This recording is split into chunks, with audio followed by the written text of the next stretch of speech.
This is BBC One with See Here.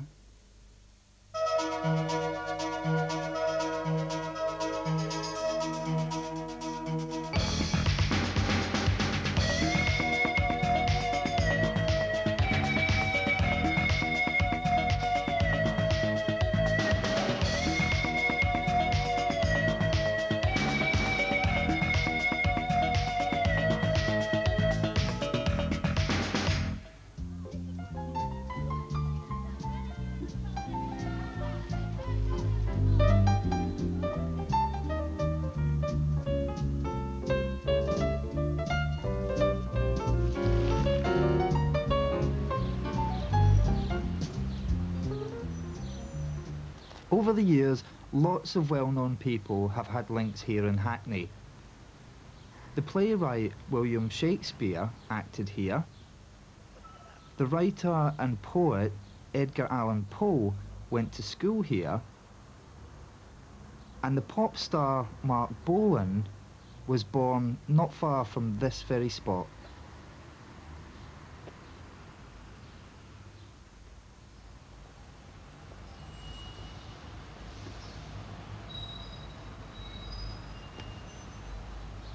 Britain has a rich heritage, and important events and people are often remembered through statues, plaques, or memorials like this one. But Hackney Council recently decided to commemorate an important part of deaf history. See Here was there to film the unveiling of the plaque.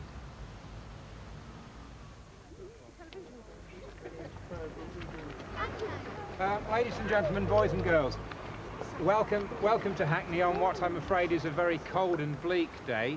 The Mayor will be unveiling the plaque in just a moment. This is about the 25th plaque that we have put up in the borough over the last 3 years, and they commemorate a variety of people and places, of associations with the borough, which are an indication of the borough's rich and varied history. Yes. I'm very happy that you're here today. Yes.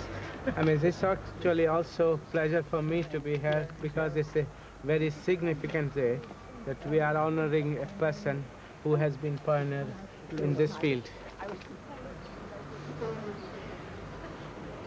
I officially declare the plaque open.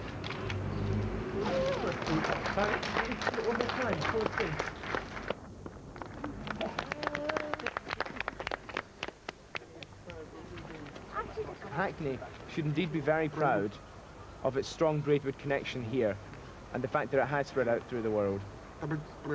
Now, the fact that you're being educated in your schools today comes from Thomas Braidwood himself, so it is important. Thank you.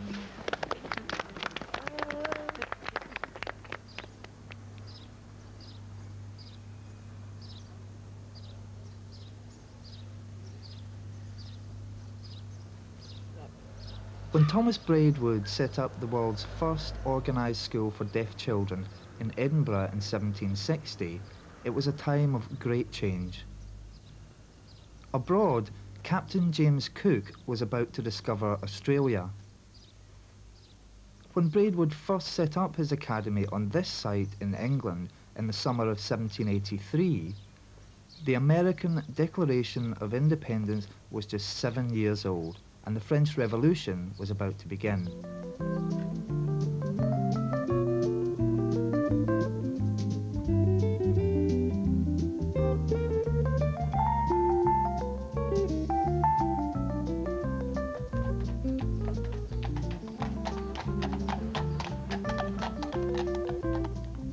Hi. Hi there. Is that the plaque over there? Yes, that's the plaque to Thomas Braidwood's Academy. Right. Well, with me is Kay Owen, who works as a conservation officer with Hackney Council and has worked really hard to get Thomas Braidwood's Academy commemorated.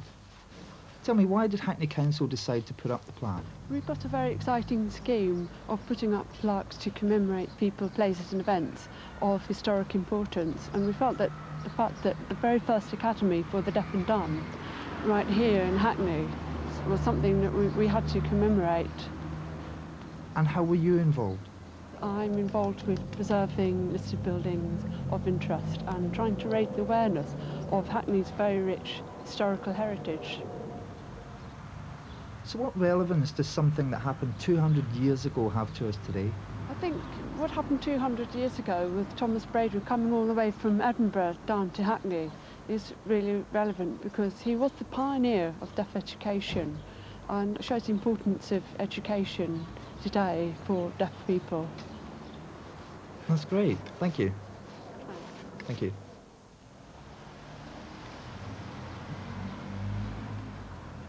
Thomas Braidwood was persuaded by King George III with an offer of 100 guineas to come down to London from Edinburgh. He did so and set up his academy in what was at that time the small village of Hackney. The only evidence that remains are 3 photographs that were taken of the academy before it was pulled down in the 1920s.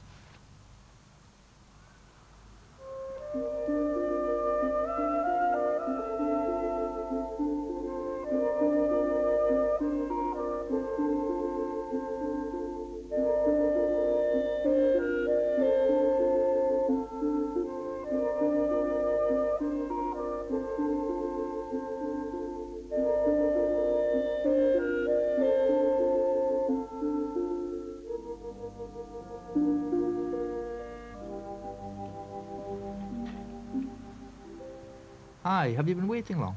No, not long. Good. Raymond, I'd like to ask you, as a deaf historian who's done research into this, we're here now in Castleland Road, but what relevance does this road actually have? Well, Castleland Road used to be called Hackney Terrace. And it's where the Braidwood family home was. There were 7 members of the family. 7? Yes, but 1 died. Oh, right, who was that? That was William. William, right. He died when he was just over a year old. So, this is Hackney Terrace. It's beautiful. The whole block?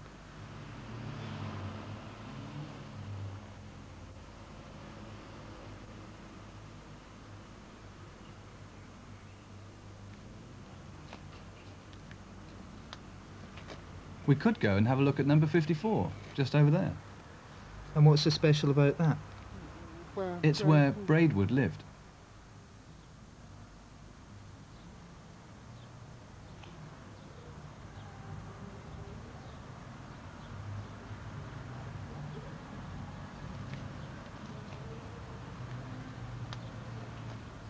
This is it. This is the house.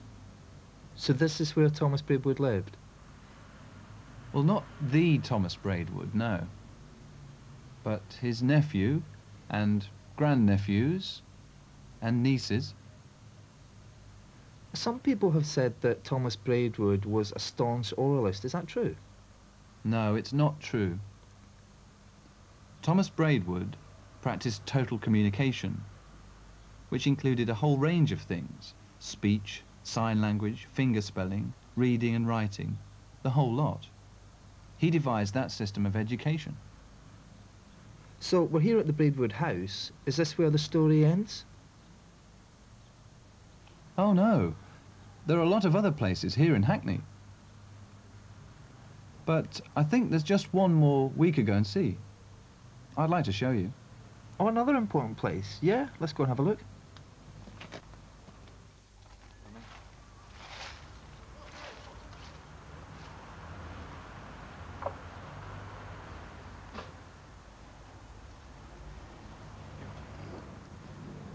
Now, as you can see by the name, this is where Thomas Braidwood is buried.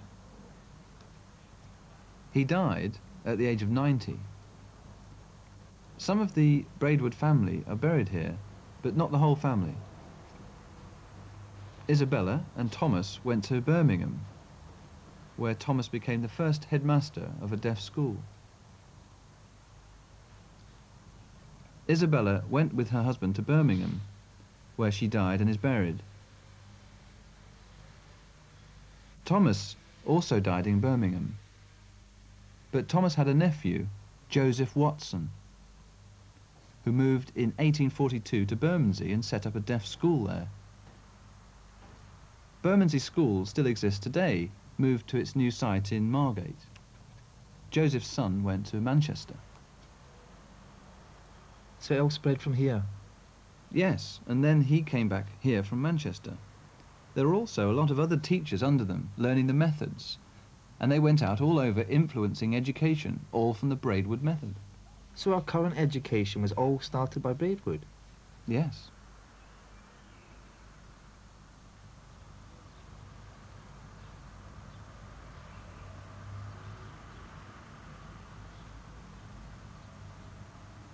So, you've seen the Braidwood plaque. Yeah. It's the only one in Great Britain commemorating deaf history. Now, what I'd like to see is this old chapel here being converted into a Braidwood Memorial Centre. Now, we are planning to apply for National Lottery money to do the renovations, and then it's here for the whole world to see.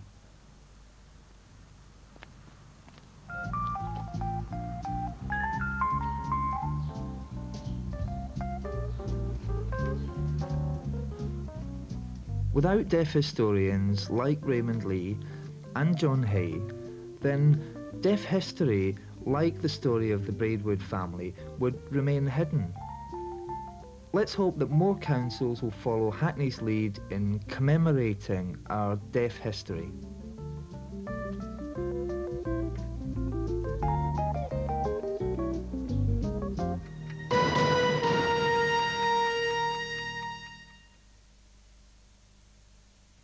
Last year, Caroline Norris saved the life of a 7-year-old boy, Ricky Asker.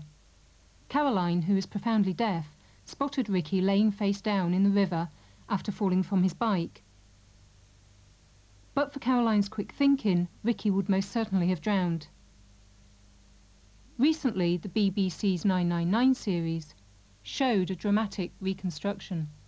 At 8 weeks old, I went deaf. My husband was actually born deaf. I've got 2 children. They're called James and Victoria. They're both hearing, but they're learning how to use sign language. On the day that it happened, I dropped my son James off at his friend's birthday party. See you later, Mum. I told Victoria I'm going off to do a bit of shopping. I saw 2 boys waving, and I thought that looks serious. Maybe they're in trouble. Help, help, help! There's a boy down there! A boy down there! I said, I'm deaf. The boys looked really frightened then, and I said, calm down, don't worry, everything's all right. His head was in the water, his face was right down in the water, and that really frightened me, because I thought he would drown. So I ran and slid down the bank and lifted his face out of the water. I saw the boy's head was cut, and I took my jumper off and wrapped it around his head to stop the bleeding. If I'd left him there, the boy would have got colder and colder and would have frozen. So I wanted to move him away from the river. I saw a man standing on the bridge. What's the matter? Can I help? I showed him the phone, and help, that means help. Yeah, okay. He understood me, and I thought, thank goodness. I realised Victoria would have to talk with the hearing people, and then she'd have to communicate back to me by signing what they said. What's his name? His name is Ricky. He cried and cried, and I tried to make him feel comfortable by cuddling him. And he was crying, Mummy, Mummy. And I felt like, if my own children are hurt, I want to try and comfort them, and I wanted him to feel comfortable and confident with me. So I was saying, it's okay, you're all right. But he was going in and out of consciousness, and I was trying to keep him awake. And we waited and waited, and it seemed like a long time before the ambulance arrived. I showed him the cut on the head and the broken arm, and that the boy was going in and out of consciousness, but the ambulance man didn't seem to understand me. So I showed him again. There's a cut on his head and his arm, and he patted my hand to calm me down, which made me really frustrated. So I showed him again, and then they took him to hospital. I thank God I saved his life. Thank God. I'm so happy to see him now. When I went over my handlebars, I thought, oh no, I'm gonna die. And then I went flying down and I crashed into the water.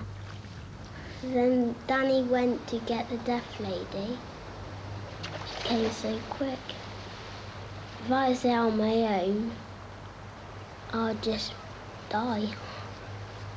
So I wouldn't have no one to help me. I think deaf and hearing people are no different. They're the same level. I think hearing people should learn sign language. We should all learn together. Deaf people can save lives too. Anybody can. I can understand their language. I think everyone should learn their language for deaf people.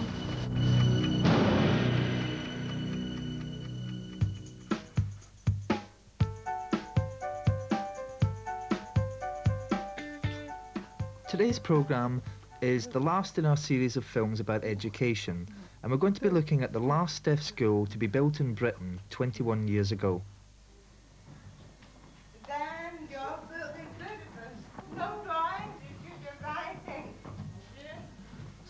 Although the school is on two different sites, they share the same head teacher, Mabel Davis.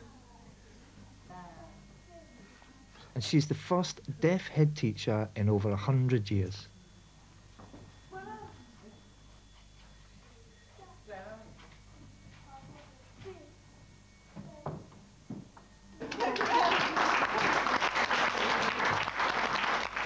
Well, Hissons believe that deaf children have an equal right of access to the full national curriculum. Now, that means that they have the right to learn a range of subjects like English, math, science, information technology, design technology, music, art, history and geography, the whole range. Now, our job is to facilitate this access and differentiate according to individual needs. Rebecca.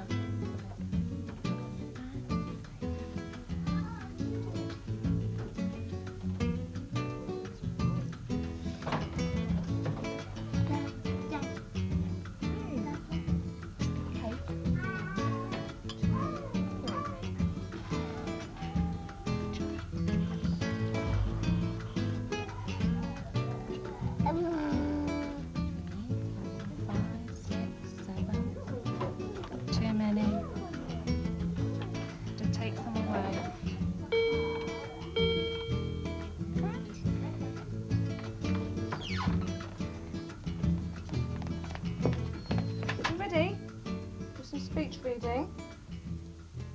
Do you remember? Shoe.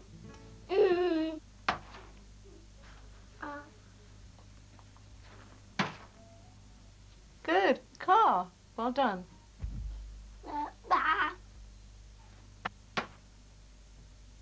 Speech. Important. All of English important, different aspects.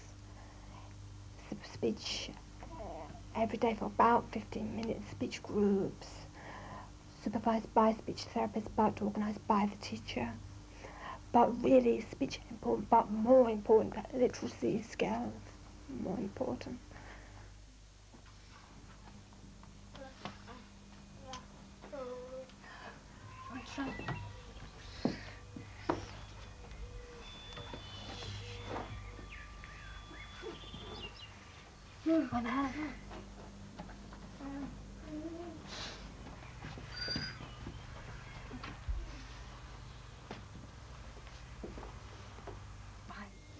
Today's lesson aimed to develop descriptive writing skills and communicative use of English. The children are writing to communicate meaning to other children. The other children want to find something out, so they find out the information. So it becomes the child's responsibility to convey information through writing. Before this lesson, they've done the same with sign language, so they know how to describe through sign language. Now they're trying to apply that to written English.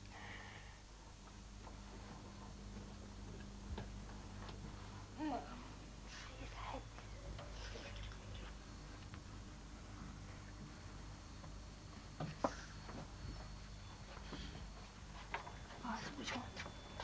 Which one, you think? Which one?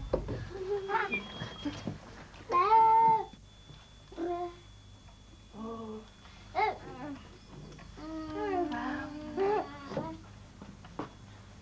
You check. Thank you.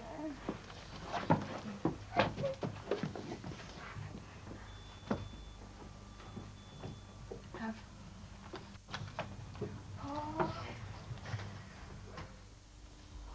It's vital that they have a high level of English literacy, because the better their English, the more doors will be open to them outside the future. If they're interested in learning about history, if they've got a high level of English, they can go find the old artifacts, materials, read for themselves. They can go to college and access the same textbooks as hearing. They can to a high level. Really, if they have good literacy skills, that's more important than speech, because if they've good speech but poor literacy, it limits their access. But if they've got good literacy skills, they've access to the world.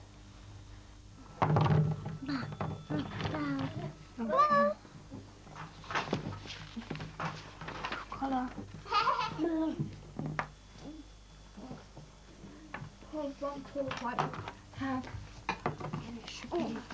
I don't have because now. Have. Such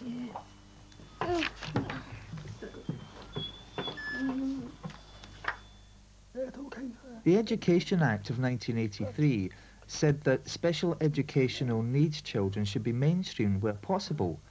So that meant many deaf schools closing down, whereas Heathlands has gone from strength to strength. Why is that? Integration is not appropriate for many deaf children. When you put a child in an integrated setting, that doesn't mean the integration is actually taking place. Many deaf children feel isolated, they feel more handicapped when they're amongst not of hearing impaired.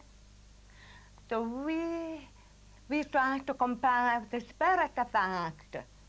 And we have 2 separate integration programs at Heathlands. The first process starts in the primary school.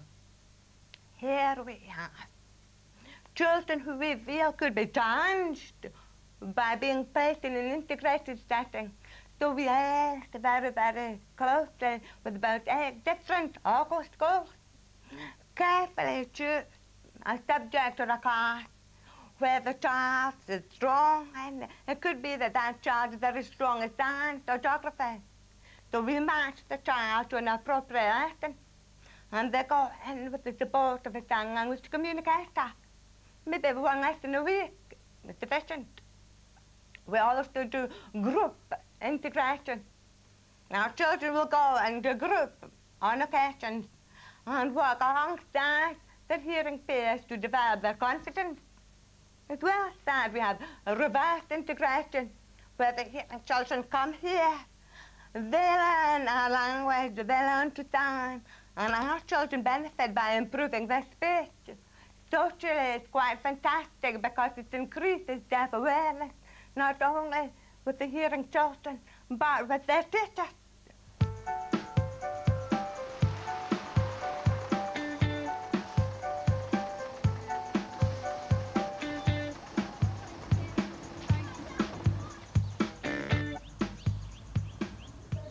Hold it absolutely still. And relax. Good. Yeah, that's good. For a little while, and then just get into position for the next one. Yeah. Why not? Ricky, why not give it a title? Yeah? Give them each one a title. Okay, so what are we discovering? Discovering. To accept. Yeah. But just leave it. Anger. Learning to accept. Well done. We are fortunate.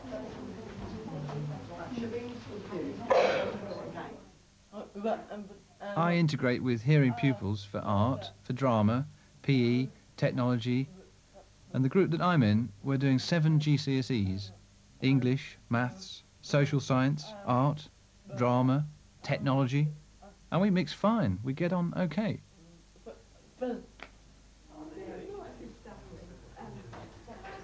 At Heathlands, we go some way towards providing the best of both worlds.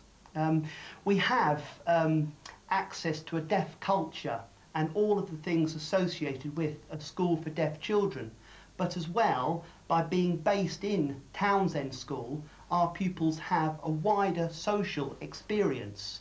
They have access to mainstream classes with subject specialist teachers for all areas of the national curriculum. Who can remember what kind of things you need to know about the mosque? When you visit, there are many important things that you must know before you go. Who can remember? David? Must take off. That's right, you must take off your shoes. Right, another one? Jermaine?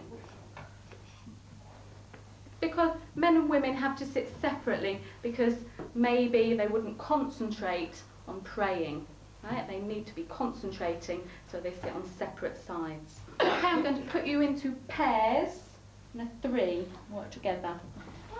Da. That's it. That's it. And what does that show? Mecca. Right, Mecca that way.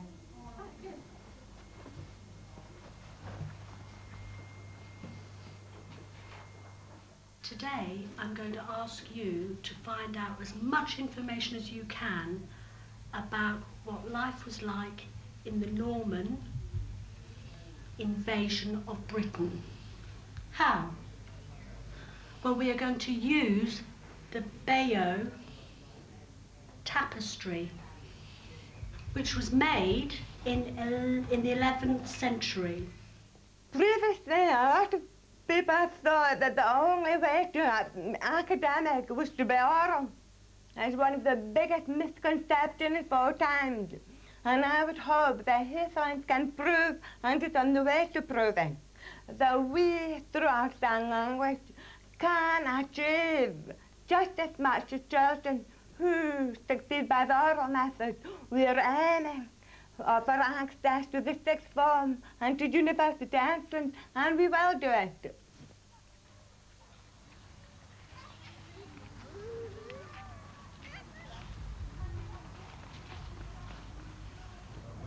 If you're a parent, then you should be thinking about what's going to be best for your child. Next week, we'll be showing a special half-hour programme to guide parents through the different methods of education that are available. And don't forget to watch. Bye-bye.